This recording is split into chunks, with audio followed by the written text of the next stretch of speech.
Bonjour à toutes et à tous, c'est Kevin Gaoui, je suis coach sportif à Gympulse Lorient. Donc aujourd'hui je vous fais une vidéo pour vous présenter mon travail et celui de Jennifer que j'ai en coaching sportif et en suivi nutritionnel. Je dis donc mon travail et celui de Jennifer parce que je peux donner les conseils et les programmes alimentaires et les programmes d'entraînement à les meilleurs du monde à n'importe qui. Si la personne ne suit pas les choses correctement, ne respecte pas ce que je peux donner comme conseil, que je peux donner comme programme et tout ça, on n'aura pas les résultats que vous allez pouvoir découvrir dans cette vidéo. Je tiens à préciser une petite chose, c'est que Jennifer s'entraînait déjà avant qu'on se rencontre et qu'on mette en place le coaching et l'alimentation. D'accord? Donc il y avait déjà une base sur laquelle on a pu vite évoluer parce que si vous prenez quelqu'un qui n'a jamais fait d'activité du tout, même si on voit une évolution assez rapide, il y aura quand même moins d'évolution que quelqu'un qui, même s'il n'a pas eu un travail optimal et particulièrement soigné pour sa personne, on aura quand même quelque chose qui va se construire. Et si à un moment donné, comme là ça a été le cas, on arrive à booster avec une meilleure alimentation, un meilleur entraînement, ce qui a pu être fait avant, il y a des gains qui vont se fixer de ce qu'il y avait avant et une progression qui va être assez rapide. C'est ce que vous allez découvrir ici. Je vais d'abord parler de l'aspect nutrition, très important. Souvent ça sur les réseaux sociaux, c'est quelque chose qui m'interpelle à chaque fois. On dit que c'est 70% dans l'assiette, 30% l'entraînement. C'est pas vrai.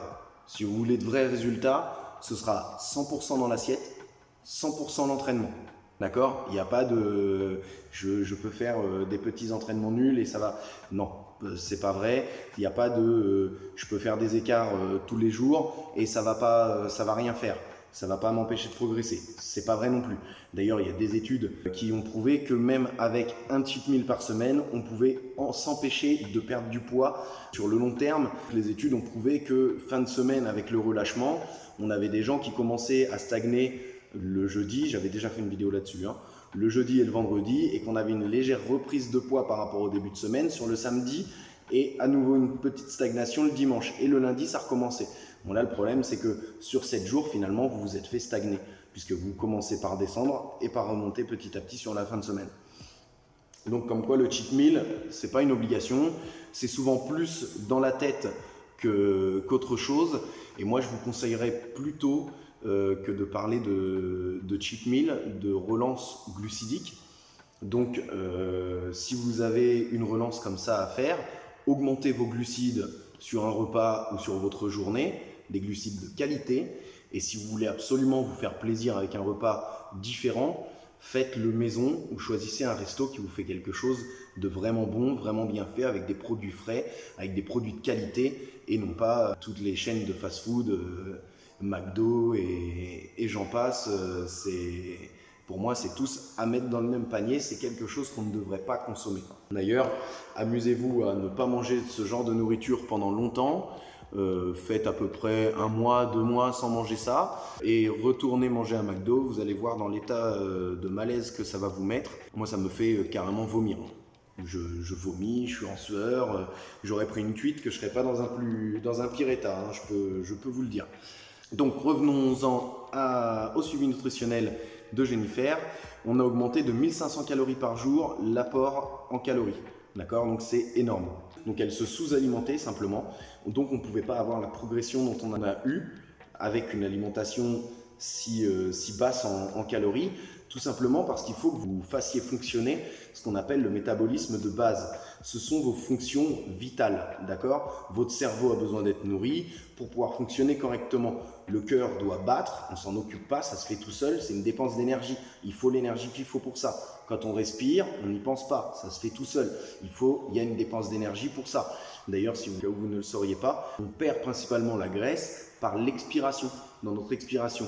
D'accord, j'avais déjà fait une vidéo sur ce sujet-là aussi. Donc 1500 calories de plus par jour, qu'est-ce que ça a fait? Ça a permis d'avoir la quantité d'énergie nécessaire pour la journée et pour les entraînements et pour la récupération après l'entraînement. On n'y pense jamais.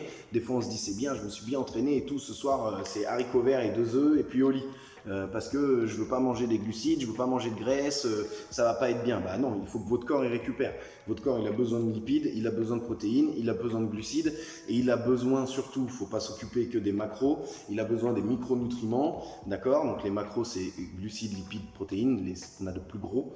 Et après dans les aliments, ce qu'on va retrouver, ça va être plus intéressant de consommer, surtout si vous ne mangez pas beaucoup de légumes, des glucides par exemple qui vont vous apporter beaucoup de minéraux. Je prends un exemple parmi d'autres, le sarrasin, plutôt que d'utiliser des glucides comme le riz qui vont apporter beaucoup moins de minéraux.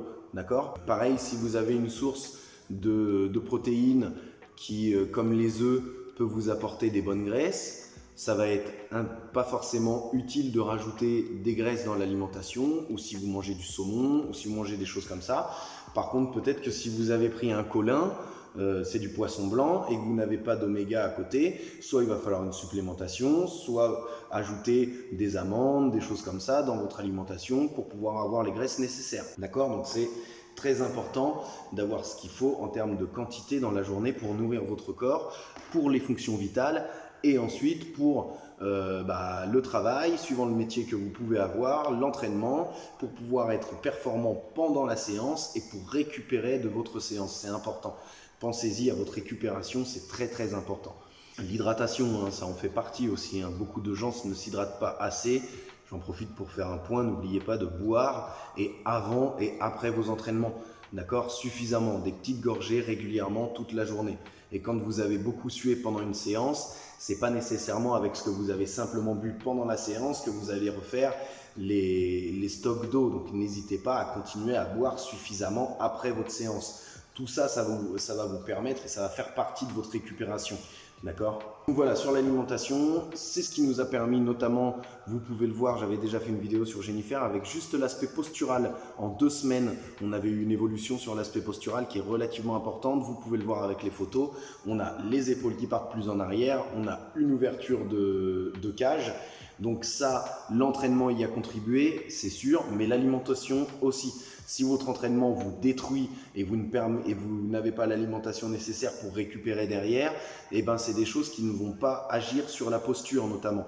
Parce que si vous travaillez vos muscles du dos, votre arrière d'épaule, que c'est bien, il a été bien travaillé, mais derrière, si je ne mange pas ce qu'il faut pour que mon muscle il récupère et puis qu'il soit plus fort que la fois d'avant grâce à la récupération et puis qu'il ait l'énergie pour la séance du lendemain ou pour le reste de ma journée tout simplement, eh ben, je ne vais pas le nourrir correctement, je ne vais pas avoir les gains potentiellement que je peux avoir dessus et je vais progresser beaucoup plus lentement. Voire même, il arrive à un moment donné, si je me crée des carences ou des problèmes de santé liés à mon manque d'alimentation, je vais peut-être régresser malgré que je m'entraîne et apporter en plus des soucis de santé. Ça arrive, il n'y a pas longtemps, j'avais parlé de l'ostéopénie, qui est un état juste avant l'ostéoporose où on perd de la densité minérale osseuse, tout simplement, et qu'on peut voir chez des sportifs aussi. Voilà pour l'aspect nutritionnel, comme je vous le dis, on a mangé plus et surtout aucune nourriture transformée dans l'alimentation. Voilà. Sur les 6 semaines, malgré l'évolution et comme j'ai vu qu'on n'avait pas perdu de poids au début, de poids sur la balance, parce qu'après on va équilibrer avec la masse graisseuse qui va descendre et la masse musculaire qui va monter. Donc au bout d'une semaine, on était toujours au même poids, 57. On a eu un changement du poids qu'à partir de la 5e semaine, où on est descendu à 56 kg. Et là, on est toujours à 56 kg une semaine après. Donc vous voyez, il n'y a qu'un kilo d'écart depuis le début, alors qu'on a eu une augmentation de la nourriture qui est significative. 1500 calories de plus par jour, c'est beaucoup. Souvent, c'est ce qui arrive avec toutes les personnes que je suis. Vous allez voir quand je ferai d'autres vidéos sur les autres personnes que j'ai pu suivre jusqu'à présent. Tout le monde mange plus. Il n'y a personne que je fais manger moins. Tout le monde mange davantage. Et souvent, les gens sont sous-alimentés et prennent du gras et du poids à cause de ça. Sur l'entraînement, ce qui a principalement changé, c'est la fréquence d'entraînement, le nombre de répétitions et on a intensifié en rajoutant de la charge. Donc toujours avec un travail de qualité, une bonne posture et pour éviter de se blesser, avoir une bonne progression. Le but c'est pas de charger bêtement, de s'arracher et de dire oh super j'ai fait mes 8, 10, 12 reps avec lourd ou avec suffisamment lourd pour soi. Quand je parle de lourd c'est par rapport à soi, par rapport à ce qu'on peut faire sur l'instant. personnellement, hein, on ne se compare pas à quelqu'un d'autre, c'est pas le but. Si Jean-Jacques il est capable de pousser 158 fois au développé couché, tant mieux. Si Jérémy il en fait 8 à 70 et qu'elles sont dures, aussi dures que celles de Jean-Jacques à 150, et ben on travaillera comme ça. Et après il y aura une évolution, on mettra plus lourd. Mais dans un premier temps, n'oubliez pas que c'est pas la charge qui importe, qu'on ne fait pas ça par rapport aux autres, on met la charge qui peut nous permettre de travailler suivant le programme qu'on a et en fonction de ce qu'on doit faire et des objectifs qu'on peut avoir. Donc là, pour un objectif de prise de masse maigre, pour moi, le programme qu'avait Jennifer n'était pas du tout adapté. Séries trop longues, trop de séries dégressives, beaucoup trop de nombre de répétitions dans chacun de ces entraînements. Donc des séances qui peuvent finir par être très longues et donc contre-productives par rapport à la prise de masse musculaire. Donc moi j'ai baissé le nombre de répétitions. On a ciblé, vous allez voir avec les photos qu'il y a des endroits qui ont pris relativement bien comme ses épaules. C'est pour ça que là on a changé cette semaine le programme d'entraînement, d'où l'importance d'avoir quelqu'un qui est capable d'observer et de voir l'évolution que vous avez pour pouvoir changer certaines choses. On avait une différence aussi qui se voyait sur les mensurations entre la jambe gauche et la jambe droite. Donc on a fait du travail à la presse principalement sur la jambe la plus faible à une jambe, de façon à booster un petit peu le travail sur cette jambe et récupérer la différence de taille qu'on avait entre les deux. Donc sur les épaules, je disais, on a une très bonne évolution sur le deltoïde moyen, donc celui qui passe sur le côté ou deltoïde latéral, d'accord. Donc maintenant on a changé ça et on met plus l'accent sur le deltoïde postérieur derrière et le deltoïde antérieur devant. Voilà, donc ça, il faut soit être capable de bien s'observer soi-même si on travaille tout seul sans coach, sinon il faut avoir un coach qui ait un bon œil, qui puisse vous dire voilà, là on va changer parce que tu as un point faible ici, tu as un point fort ici, et il ne faut pas accentuer les points forts et il ne faut pas accentuer les points faibles non plus. Il va falloir permettre de rééquilibrer tout ça. Ce sera également bon pour votre silhouette, pour votre esthétisme, mais aussi pour votre santé. Pas créer de déséquilibre d'un muscle à l'autre et risquer de créer des déséquilibres sur le squelette. Donc on a chargé davantage, on a réduit le nombre de répétitions, on a augmenté à une séance dans la semaine le nombre de séances, donc on fait 5 séances par semaine, et puis c'est tout je crois pour l'entraînement. Maintenant je vais vous laisser découvrir les photos et les mensurations, en même temps je vais commenter ça. Donc comme je vous disais, on a une évolution relativement importante au niveau des épaules, on va commencer de haut en bas. Au niveau des épaules, on voit bien que le deltoïde moyen a relativement progressé. Ensuite, si vous regardez au niveau des clavicules, on voit qu'elles sont plus creusées. Donc on a bien eu une perte de masse graisseuse. Ce que je vous disais, c'est qu'il n'y a que 1 kg d'écart entre ces deux photos. 57 kg sur la photo de gauche, 56 kg sur la photo de droite. Malgré ces 1 kg de différence, on voit une vraie différence au niveau physique. Avant de passer au ventre, juste en dessous de la clavicule, si vous regardez bien, vous pouvez voir que la partie pectorale s'est bombée un petit peu. D'accord, donc ça c'est lié à l'entraînement aussi, et donc on a permis de remplir un petit peu cette partie-là et avoir un petit peu plus de pectoraux. Donc sur les mensurations, on verra qu'il y a un petit peu plus d'épaules, un petit peu plus de tour de poitrine, d'accord, malgré qu'il y ait des signes, comme je vous disais, au niveau des clavicules qui prouvent bien qu'on a perdu de la masse graisseuse. Maintenant on va passer à la taille, et au niveau du ventre, on a une perte de taille, d'accord, ce qui est totalement normal dans une perte de poids. Si vous avez les obliques et les abdos qui augmentent énormément en volume au point de vous redonner plus de taille, c'est pas normal, il y a quelque chose de bizarre. C'est une partie qui est assez fine au niveau du corps, donc si vous avez une perte de graisse et une perte de poids significative pour quelqu'un qui aurait réellement besoin d'une perte de poids, là c'était pas le cas. C'est ce que j'avais dit à Jennifer au départ, le but ça va pas être la perte de poids, mais de rééquilibrer entre masse grasse et masse maigre. Donc du coup, on voit bien la différence au niveau du ventre, au niveau des hanches aussi, on a une différence. Au niveau des jambes, on en a eu une au début, il y a eu une perte de masse graisseuse au niveau des jambes.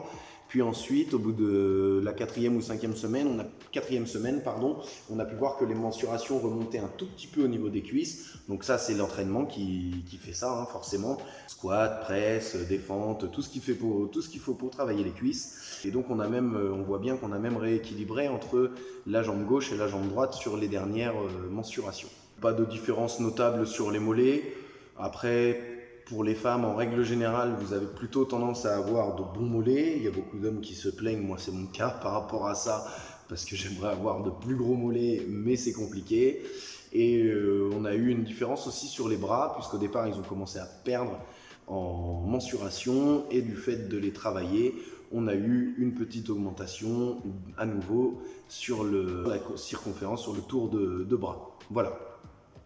Je crois que j'ai fait un petit peu le tour pour cette vidéo, ça fait un petit peu de temps, mais voilà, il y a des choses à expliquer sur ce qu'on a fait sur ces 6 semaines. La prochaine vidéo portera sur un cas que j'ai depuis beaucoup plus longtemps.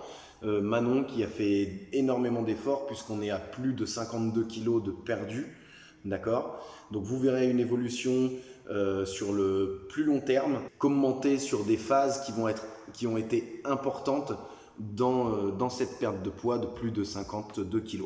Voilà, je vous dis à bientôt, la vidéo se termine là et j'espère que ça vous aura plu. N'hésitez pas à commenter si vous avez besoin, n'hésitez pas à mettre un pouce bleu sur la vidéo et à la partager. Je vous remercie, salut!